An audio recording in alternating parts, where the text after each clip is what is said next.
ఓం నమః శివాయ. ఓం నమో నారాయణాయ. నరదృష్టి నివారణ కాళభైరవాయ నమో నమః. ఓం కాళకాలాయ విద్మహే కాళాతీతాయ ధీమహి తన్నో నరదృష్టి నివారణ కాళభైరవ ప్రచోదయాతు. హరి ఓం. మా ఛానల్కి స్వాగతం. చూస్తున్న వీక్షకులకు, ప్రేక్షకులకు, ప్రియ కాళభైరవ భగవద్బంధులకి స్వాగతం పలుకుతూ, జ్యోతిష్య అభిమానులకు, సనాతన ధర్మ సంరక్షకులకు అందరికన్నా ముందుగా చైత్ర పూర్ణిమ శుభాకాంక్షలు. చైత్రమాసం అనగానే మనకు అందరికీ గుర్తొచ్చేది వేసవి కాలం. అంటే స్కూళ్ళు, కాలేజీలు అన్నీ అయిపోయి పిల్లలతో ఆటపాటల చేత అందరము ఆధ్యాత్మిక చింతనతో కూడుకున్నటువంటి మాసం కనుక వేసవి కాలంలో వీలైనంత వరకు మిట్ట మధ్యాహ్నం పూట బయట ప్రయాణాలు పెట్టుకోకుండా ఉండడం ఉత్తమోత్తంగా భావించగలగాలి. 1 ఏప్రిల్ నెల 2026 నుండి 15/4/2026 వరకు పుట్టినటువంటి వారందరికీ కూడా ముందస్తుగా జన్మదిన శుభాకాంక్షలు. గతంలో వివాహం చేసుకున్న వారికి వివాహ వార్షికోత్సవ శుభాకాంక్షలు. ద్వాదశ రాశుల్లో గ్రహ గమనాలను వీక్షింపచేద్దాం. మేషరాశిలో ఏడాది తర్వాత శుక్ర భగవానుడు సంచార స్థితి, 12 సంవత్సరాల తర్వాత దేవగురు బృహస్పతి మిథునరాశిలో సంచార స్థితి, 18 సంవత్సరాల తర్వాత సింహరాశిలో కేతు సంచార స్థితి, కుంభరాశిలో కుజుడు, బుధుడు మరియు రాహు సంచార స్థితి, 30 సంవత్సరాల తర్వాత మీనరాశిలో శని భగవానుడు, ఏడాది తర్వాత రవి భగవానుడితో కలిపినటువంటి శని భగవానుడు సంచార స్థితితో ద్వాదశ రాశుల్లో గ్రహ గమనాలు ఈ విధంగా ఉన్నాయి. మకర రాశి వారికి శ్రీ పరాభావనవ సంవత్సరంలో ఆదాయ వ్యయాలలో అనేక రకాలమైనటువంటి అసమానతత్వం కలిగి ఉన్నప్పుడు అనేక రకాలమైన దురదృష్టాలను, అష్టకష్టాలను ఎలా తొలగించుకొని ఐశ్వర్యం పొందాలో ఈ వీడియోలో సవివరంగా సంపూర్ణంగా తెలుసుకుందాం. మకర రాశిలో ఏ ఏ నక్షత్రాలు వస్తాయి అనగా ఉత్తరాషాఢ నక్షత్రంలోని 2, 3, 4 పాదాలు, శ్రవణ నక్షత్రంలోని 4 పాదాలు, ధనిష్ఠా నక్షత్రంలోని 1, 2 పాదములు కలిపితే మకర రాశి. రాశాధిపతి శని భగవానుడు. వీరికి ధనవాకు కుటుంబ స్థానంలో త్రిగ్రహ సంచార స్థితి ఉన్నప్పుడు దయచేసి తల్లిదండ్రులతో మౌనం, ధ్యానం, ఏకాగ్రత, గౌరవ మర్యాదలు ఇచ్చిపుచ్చుకోగలిగినట్లయితే మీకు అనంతమైన ఆనందము మీ సొంతమవుతుంది. అలాగే తృతీయంలో ఏడాది తర్వాత రవి భగవానుడు శని భగవానుతో సంచారం చేసినప్పుడు బంధువులతో, మిత్రులతో, స్నేహితులతో, పై అధికారులతో, ప్రభుత్వ ఉద్యోగస్తులతో చాలా సౌమ్యత అవసరమని చెప్పి మీరు గుర్తుపెట్టుకోగలగాలి. సౌమ్యం లేకపోతే దీనికి భారీ మూల్యం చెల్లించక తప్పదు. పోలీస్ స్టేషన్లు, కోర్టు సమస్యలు, అనేక రకాలమైనటువంటి ఈ పరాభవన సంవత్సరంలో అధికమైనటువంటి ఆర్థిక ఇబ్బందులను చవిచూసే పరిస్థితి చాలా అధికంగా ఉంటుందని చెప్పి గమనించాలి. అర్ధాష్టమ శుక్రుడు, కష్టం పక్కవాడిది, ఆనందం మీ వంతు అయ్యే పరిస్థితి చాలా అధికంగా ఉందని చెప్పి కూడా గమనించగలగాలి. 6వ స్థానంలో గురు సంచార స్థితి ఉన్నప్పుడు దయచేసి పిల్లలు ఏకాగ్రతగా చదవాలి, ఉన్నత లక్ష్యంతో ప్రయాణం చేయగలగాలి. వేసవి కాలంలో దయచేసి ఆటలని చెరువుల్లోకి, బావుల్లోకి, ఆ ఊరి చివర గ్రౌండ్లలో విపరీతంగా ఆడుకునే దానికన్నా మీరు చదువు, ధ్యానము, ఏకాగ్రత, ఫిట్నెస్ పైన మీరు శ్రద్ధ చూపించగలిగితే మంచి కాలం ఉంటుంది.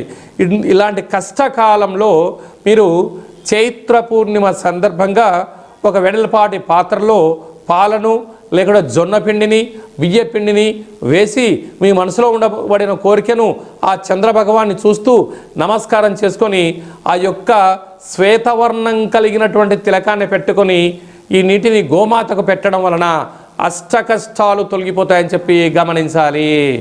ఏప్రిల్ నెలలో ప్రథమార్థంలో ముఖ్యమైన పండగల గురించి క్లుప్తంగా, సవివరంగా, సంపూర్ణంగా తెలుసుకుందాం. మనకు 2వ తారీఖు ఏప్రిల్ నెలలో చైత్రమాస పూర్ణిమ అంటే విశేషమైనటువంటి పూర్ణిమ తిథి యందున, అంటే తెలుగు ఉగాది ప్రారంభమైన తర్వాత వచ్చేటువంటి మొట్టమొదటి పూర్ణిమ కావడం వలన తప్పక మనమందరము కూడా వీలైనంత వరకు గృహంలో శక్త్యానుసారంగా శ్రీ రమా సహిత సత్యనారాయణ స్వామి యొక్క వ్రతము, అలాగనే రాత్రిపూట చంద్రోదయ దర్శనం చేసుకోవడం వలన సంవత్సరాంతము అఖండమైనటువంటి చంద్రుడు ఆకాశంతో వెలుగులు ఎలా ప్రసరిస్తూ ఉంటాడో మన జీవితాల్లో అన్నింటా విద్యలో, ఉద్యోగంలో, వివాహంలో, సంతానంలో, రాజయోగంలో సకల భోగ భాగ్యాలతో ఆనందంగా ఉంటాము అని చెప్పి గమనించాలి. అలాగనే మనకు 6వ తారీఖున సంకటహ చతుర్థి, తెలుగు సంవత్సరాది ప్రారంభమైన తర్వాత మొట్టమొదటి సంకటహర చతుర్థి కనుక సాయం సంధ్య వరకు ఉపవాసం ఉండి విఘ్నేశ్వర స్వామివారికి గరికను, అటుకులను నైవేద్యంగా ఏర్పాటు చేసి స్వామివారికి ప్రదక్షిణ చేసి రావడం వల్ల సకల అష్టకష్టాలన్నీ తొలగిపోయి అష్టైశ్వర్య ప్రాప్తి కలుగుతుందని చెప్పి కూడా గమనించాలి. అలాగనే మనకు 10వ తారీఖున చైత్రమాస బహుళపక్ష కాళాష్టమి, తెలుగు ఉగాది ప్రారంభం అయిన తర్వాత వచ్చేటువంటి మొట్టమొదటి కాళాష్టమి కనుక కాలాన్ని మనం జయింపచేయాలన్నా, జాతకంలో ఉండబడిన గ్రహదోషాలు తొలగించుకోవాలన్నా, జీవితంలో మనం అనుకున్న గమ్యాలు చేరాలన్నా కాలాన్ని శాసింపజేసే శక్తి కాలభైరవుడికి ఉంటుంది కనుక ఇంట్లో కూష్మాండ దీపము, కాలభైరవ అష్టకాన్ని వినడం, స్మరణ చేయడం, ధ్యానం చేయడం, పక్షులకు ఇది వేసవికాలం కావడం వలన కాకులకు, పావురాలకు నీటిని, ఆహారాన్ని వేయడం వలన సకల దోషాలు తొలగిపోతాయి. అలాగనే చాలామందికి ఈ వేసవి కాలంలో అనేక రకాలమైనటువంటి ఇబ్బందులు ఉంటాయి. వీటిని అధిగమించగలగాలి అన్నట్లయితే తప్పక కాళాష్టమి తిథి యందున భైరవ స్వామికి స్మరణ, ధ్యానం అవసరం. అలా కుదరాలైనటువంటి వారు ఎవరైనా ఉన్నట్లయితే ఈ కింది నెంబర్ మీరు సంప్రదించినట్లయితే, మీ గోత్రనామాలు పంపించినట్లయితే మన యొక్క దేవాలయంలో నిత్య కాళభైరవ పూజా కార్యక్రమాలు, హోమ కార్యక్రమాలు జరుగుతుంటాయి. అలాగనే కాశీ క్షేత్రంలో కూడా మనము నిత్యము కాళభైరవ పూజా కార్యక్రమం నిర్వహించడం జరుగుతుంది. కనుక మీ గోత్రనామాలు పంపించగలిగినట్లయితే మీకు అక్కడ పూజ చేయించి వీడియో కాల్ ద్వారా ప్రత్యక్ష ప్రసారాన్ని చూపిస్తూ కాళభైరవుడి యొక్క ఆశీస్సులను మీకు అందజేయడం జరుగుతుందని చెప్పి గమనించాలి. కనుక మీ యొక్క వ్యక్తిగత జాతకం తెలుసుకోవాలనుకుంటున్నారా? మీ యొక్క పేరు, పుట్టినటువంటి తేదీ, నెల, సంవత్సరం, పుట్టిన సమయం వ్రాసి వాట్సాప్లో పంపించగలిగినట్లయితే 100 సంవత్సరాల జాతకాన్ని వ్రాసి పంపించి మీరు పుట్టినప్పుడు గ్రహ గమనాలు ఎలా ఉన్నాయి, ప్రస్తుతం ఎలా ఉంటున్నాయి, రాబోయే కాలంలో ఎలా ఉంటున్నాయి, ఈ తెలుగు ఉగాది పండుగ నుంచి ఆదాయ వ్యయాలు, పరిస్థితులు, ఎలాంటి కార్యక్రమాలు ఆచరింపచేయాలి, ఎలాంటి కార్యక్రమంలో మనం విజయం సాధించబోతున్నామో అన్ని విషయాలను మీకు సవివరంగా సంపూర్ణంగా తెలియజేయడం జరుగుతుంది. డేటా బర్త్లో లేనటువంటి వారికి పేరు యొక్క మొదటి అక్షరాన్ని అనుసరిస్తూ రాశి స్థితిగతులను తెలియచేస్తూ రమణ శాస్త్రం ద్వారా అనగా గవ్వల ద్వారా కాళభైరవ ఉపాసన చేత భూత భవిష్యత్ వర్తమానాన్ని గవ్వల జ్యోతిష్యం ద్వారా తెలియజేయడం జరుగుతుంది.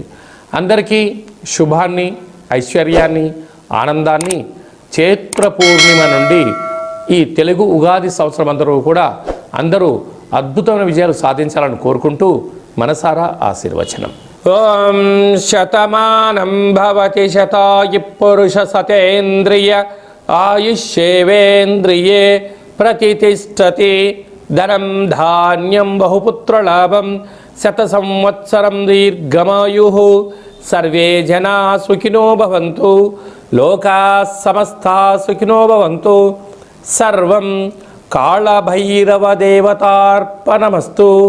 హరి ఓం. ఈ వీడియో మీకు నచ్చినట్టయితే మా ఛానల్ని సబ్స్క్రైబ్ చేసుకోండి, గంట సింబల్ ప్రెస్ చేయండి, ఆల్ బటన్ కూడా తెలియచేయండి. ఈ భక్తి సమాచారాన్ని భగవద్బంధులకు, మిత్రులకు, స్నేహితులకు చేరవేయండి. హిందూ ధర్మాన్ని కాపాడండి.